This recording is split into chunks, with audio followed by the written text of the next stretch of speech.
Welcome back to Detroit Sports Plus. We took a little break last week. I think we all did. Yeah.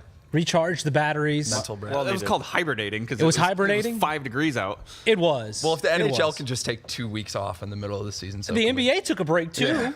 Yeah. So everybody took a break. Took a break.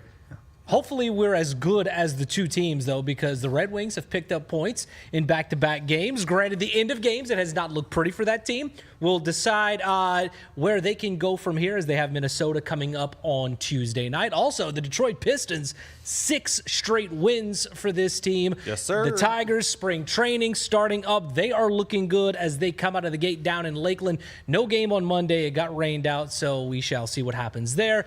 But let's begin with the Detroit Lions because it is NFL Combine Week. Yeah, I love Excited? Combine week. You love I've Combine been to the Week. Combine once. It was great.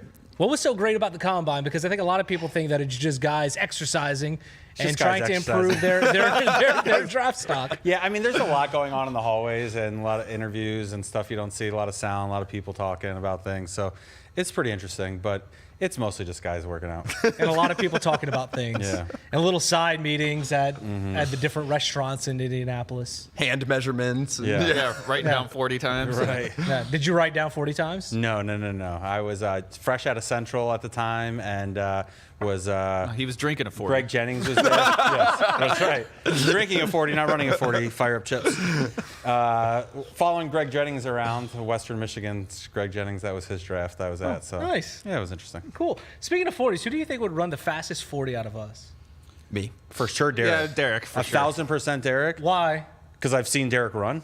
I'm fast. You are fast. Yes. Oh, yeah. Did you run track? Derek's crazy athletic. No, I just played basketball in high school. Really? First of all, I played kickball with this guy, and you would have thought it was like Game 7 of the Eastern Conference Finals, the way he played. Play to Derek win. does not mess Play to around. win at I all love it, though. times. For sure. Yeah. I'm playing to win the show. Okay. How do you win? How do you win at DSP? You just make the viewers happy. He's going to kneecap you good. during Nobody commercials. makes Oh, great. Lovely. Lovely. Oh, great. So much to look forward to. Let's get back on track, though. The Detroit Lions getting their first look at this draft class coming up in 2025. What do you think the biggest need for this team is going into the draft, especially where they're going to be picking?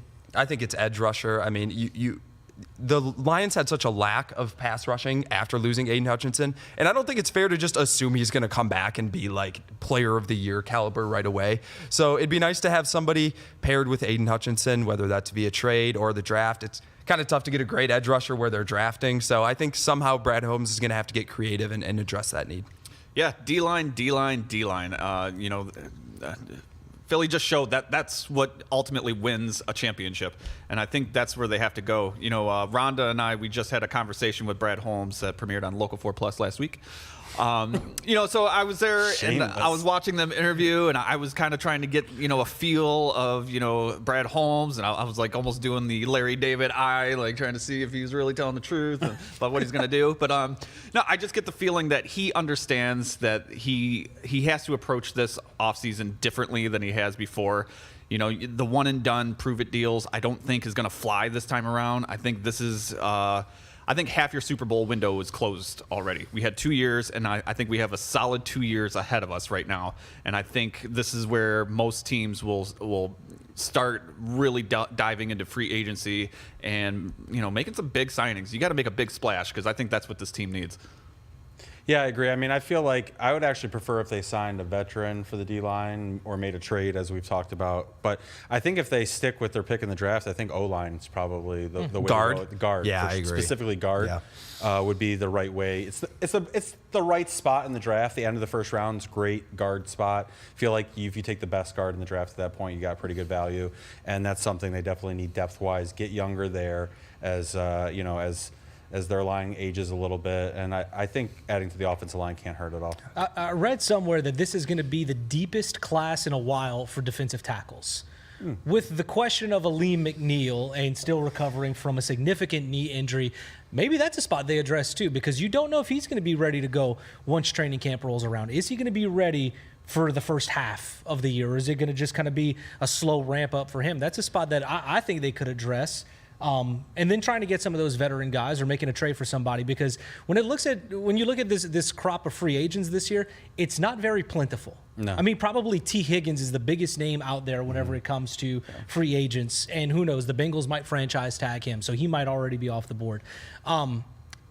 I think this year, I mean, you got to address either line, because you alluded to it. You alluded to it with the Eagles, and that's what this team has predicated their success on, especially the last 2 years. I mean, you look at the offensive line, the way they've built that from the ground up. Defensive line, they've started to do the same thing. I think at this point, it's all about staying healthy. But if you can add to that, by all means, go ahead and do it. Yeah, anything other than the defensive line in that first round, I'd be a little disappointed, because I just feel like guards, you can find a guard in the 5th, 6th round. It seems like that's what every team does, especially with Mahogany, who played really well. So they may just rely on him to fill in that other guard spot. But I think it's got to be D-line. We started to see some cracks for the first time in this regime. Like, Decker wasn't very good this year. Both guard. I mean, he dealt with injuries too. Yeah, Zeitler. Yeah. Well, that's a recurring theme here. So Zeitler, who knows if he's going to get back, and Glasgow was not as good as the previous years either. So it's almost just like shoring up something that has been so bankable for the Lions, and you don't want to let that slip at all. Right. Because if you let it get to a point where you need 2 or 3 of those holes to fill, then you're kind of scrambling and it becomes a weakness. As long as you're staying out in front of it, if you have too many, so be it. You can have them report as eligible, and you know. So I mean, we've seen what Jared Goff's like when he's under pressure, and we've seen how important Jahmyr Gibbs is when he's breaking big runs. I think the offensive line is incredibly important to make sure that you don't take a step back in any way. A lot of work to do this week in Indianapolis for the Combine, but Ben, you talked about it. You and Rhonda caught up with GM Brad Holmes a couple weeks ago, and we have a piece of that interview right here on what he had to say about the 2024 campaign that ultimately came up short for the Lions. Take a listen. I know you're well aware how much this city and our love for our Detroit Lions, how far we want to go. It has been so much fun these last few seasons with you and with Dan and all of the leadership and the players. It's just been a ride. So now you're looking ahead to next season. You're going to have new coaches, but a lot of the same players, and of course the head coach and you. So what can we look forward to? You know, just to become better, just to get better. And that was always the case. You know, every single year it was like, well, what's the next step? What's the next step? Well, the next step was continually to improve every single year. And we were doing that to 3-13-1, to 9-8, to 12 wins, to 15. Like, we've been doing that. This was the first year that we did not actually advance further than from a game standpoint when we lost to the NFC, to the 49ers NFC Championship the previous year.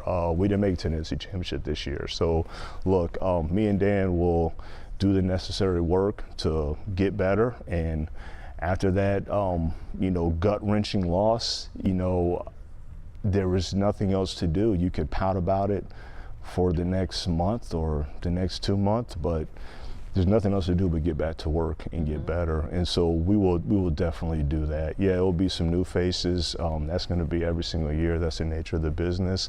But as long as me and Dan are here, we're big on sticking to our identity and really not compromising that. So whether it's player acquisition, coaches, we'll be just fine. Right there, you can tell Brad Holmes confident about where this team can still go. Ben, you were in that entire conversation. Beautifully shot. Who shot that? I don't know.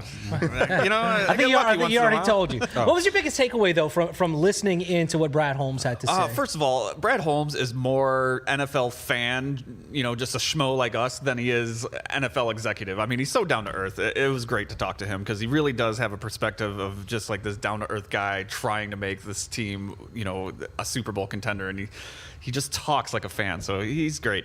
But I just get the feeling that his approach to this offseason is going to be different, and it's going to be more focused on, what is going to get us past, well, obviously past last year, but to the Super Bowl. That is his one goal. He's got to get there because he's made it so far. He's been climbing these steps, and he knows that's the next step. So I think he has to aim his focus and getting us there, not just building for the long term and making sure we're good. We don't want to be the Pittsburgh Steelers where we're just making the playoffs every year and just getting bounced. And I don't think that's not his vision. He wants to win a championship, and I think they're going to do whatever they feel they need to do to get us there. And the salary cap grew, so they will have money to spend if there are free agents out there that this team would like to add. We shall see what happens. Should be an interesting few weeks leading up to the start of that season. But the season underway for two local teams, the Red Wings and the Pistons, both back from breaks, both playing well right now. Pistons 6 straight wins. Yeah. We'll get into that and also dive into the talk of spring training as the Tigers look to return to the postseason. All that's coming up next on DSP.